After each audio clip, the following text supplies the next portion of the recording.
Hey, what's up guys? Welcome back to Cityscape Brewing. Today we are thinking summer. It is getting warmer out, things are coming alive, and all we want during a hot summer afternoon is a nice, clean, crisp, delicious beer. But it always doesn't have to be a lawnmower beer or a Pilsner. It can actually be an IPA. And I'm going to be using all Southern Hemisphere hops. So I was able to pick up a pound each of Rakau hops and Galaxy hops on sale. And so I have a whole pound of these. Definitely not going to use 2 pounds in this batch, but we're going to be using these 2 hops specifically. And we're going to go through the entire recipe and how to get that delicious, refreshing lawnmower IPA, if you will. After you guys hit that like and subscribe button, grab yourself a beer and we're going to get after it. And if you guys want to be really awesome, you can help support the channel by hitting that join button.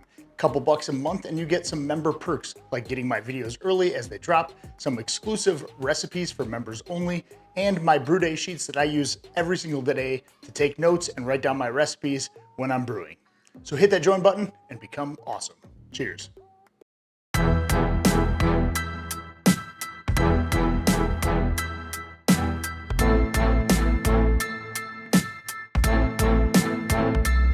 All right, so we just started heating up our water and let's talk about this full recipe. This is going to be a pretty light colored beer. So we're not gonna be adding a lot of adjunct grains at all. It's gonna be primarily 2-row with about 9 pounds of that. We're also gonna add 2 pounds of flaked rice. That's gonna give it some of those sugars and starches that we need to convert to alcohol, but very little color. To help with some head retention and to get a little bit more complexity, we're gonna be adding a little bit of Carapils and just about half a pound or so, so about 8 ounces of that. And then I'm gonna add a smidge of Acidulated Malt to help me drop that pH into the right area of about 5.2. But that's gonna depend on your recipe. You can also use lactic acid instead to do that same thing without adding any grains. So if you're not sure about your water additions or your pH, go ahead and hit that video that's in the description below. That will walk you through the entire water process from pH to adding salt additions, and it's super easy to do. For this, we're also using the Claw Hammer system here, which is a sponsor of this video. Go check out the links in the video description below on that. They not only sell awesome brewing all-in-one systems like this one here, which we're using the 240 volt 10-gallon system, but they also sell recipe kits that you can purchase to brew at home. That's ones you've seen on their channel, and they source all of their grains and ingredients from a local homebrew store there in Asheville, North Carolina. So a good way to help local. And in this awesome system, it's got a basket that we throw inside of this thing to mash in. And because of that, we're able to get our grains really fine. So I went ahead and double crushed all of our grains and they're ready to go once this thing heats up to a mash temperature. And speaking of mash temperature, we're gonna be mashing this one fairly low. We want it to be dry and crisp and clean, and therefore we're shooting at about 146 to 148-ish mash temperature. And you know that seems pretty low because some people are like, well, you're not gonna get a lot of malt flavor. Well, in these styles where they're very light, you don't always want a lot of malt flavor. And so for this one in particular, we want those hops to shine through. So we're gonna be mashing at a lower mash temperature of about 146 to 148. So speaking of those Galaxy and Rakau hops, we're gonna go ahead and use a bunch of both of these. 4 ounces each for about 8 ounces total throughout the recipe. We're gonna be bittering with those Galaxy hops. They have a little bit higher alpha acids. In this case, this one is 14.5 AA. And so we're gonna be adding an ounce of that at about 60 minutes. And pachoo! All right, with about 15 minutes left, we're gonna add our Whirlpool tablet here, which will help for clarifying, and then some yeast nutrient to get our yeast off to a good start.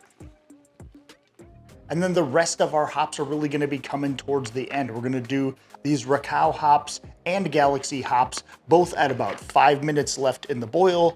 Then also doing a Whirlpool addition with both of them to make sure we get all of those oils out ready for fermentation. To prevent our plate chiller from getting clogged, we're gonna be using a counterflow chiller, which has a lot bigger opening. It does take a little bit longer for that wort to cool down, but it does a great job on it, better than my immersion chiller that I used to use.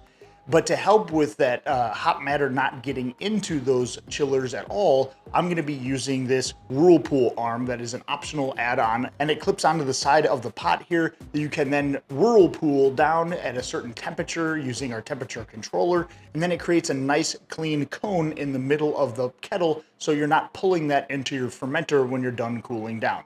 And then post fermentation, after it's really settled down and hit its final gravity, we're gonna be dry hopping with another ounce of Galaxy and another 2 ounces of Rakau hops. These two hops have really that awesome citrusy tropical flavors, but because we're adding some bittering hops and some throughout the boil, we're also gonna get some of that bitterness, which I really like in an IPA, but yet it's gonna be clean and refreshing and have you coming back for more. You're gonna crush a bunch of these during the summer. All right, so let's talk yeast. For this one, I'm gonna be using Omega's West Coast Ale 2. That's OYL009. This yeast in particular is one that I used on the Sierra Nevada Pale Ale clone. If you haven't watched that video, I'll have it linked in the video description below, and you can go check that out. This is a really clean ale yeast, but will give some of those kind of citrusy flavors and help out those hops in the process. The temperature range is really between 60 and 72 degrees, so I'm gonna do my normal 66, 67 fermentation temperature, and then at the end I'm gonna ramp that up to make sure we get rid of that diacetyl up to about 70 degrees for a couple of days before we start dry hopping this thing with all of those delicious Rakau and Galaxy hops.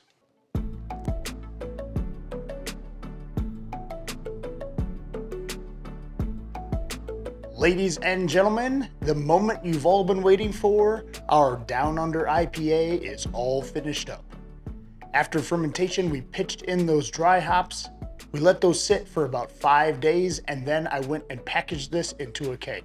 I'd like to say that's only been like a week or so, but it's been several weeks. I actually went on vacation, I got sick after that, and now we're back at it. But it's all kegged up, ready to go, and we're gonna go through the taste test. All right, and there we are. A nice, spectacular, light colored beer. It's not quite as clear as I would like it to be. I probably could have added some gelatin or something like that if I was gonna add it to a regional competition, but a little haze ain't gonna kill anybody. This isn't supposed to be a hazy, but you know, over time this will clear up even in the keg.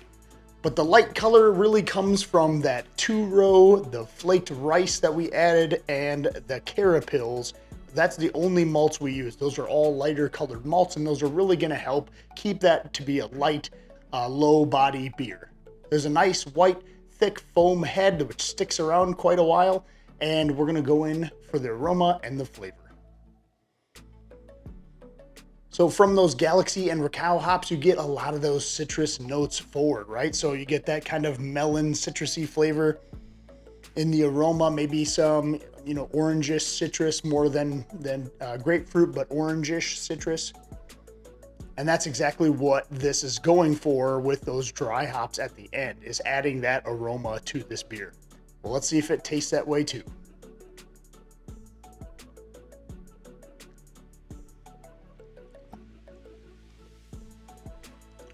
One thing I like about this is that it still has that kind of bitterness bite. It's not overly bitter, but it's still an IPA, so it's gonna be up there closer to 70 IBU, but it doesn't really taste that way.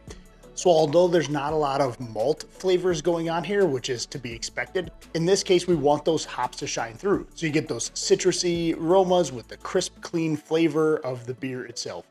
The reason I brewed this beer is because we were doing a lawnmower beer competition from my homebrew club, meaning which beer would you wanna have after you get done mowing your lawn on a hot summer day? And for me, although we could have done a Pilsner or something else, I really wanted something that I would normally grab, like a pale ale or an IPA. So I figured what better than to do a lighter body beer that still has those same characteristics that I like. So even though it's hot and I just got done mowing the lawn, I still probably want a nice hoppy beer. We had about a dozen beers in that competition, and I actually came out second place. I was very happy with that. We had a bunch of good beers that our homebrew club did, and others obviously agreed that a hoppy beer isn't so bad after you get done mowing the lawn. So this is definitely one you want to try out. Make sure you put any questions or comments that you have in the comment section below. I love answering all the questions that you guys have. Hit that like and subscribe button, or if you really want to be awesome, hit that join button and become a channel member, get those perks. But as always, Until next time, happy brewing. Cheers. Hey, thanks for watching my video. You're awesome. You want to be even more awesome? Hit that join button and become a member.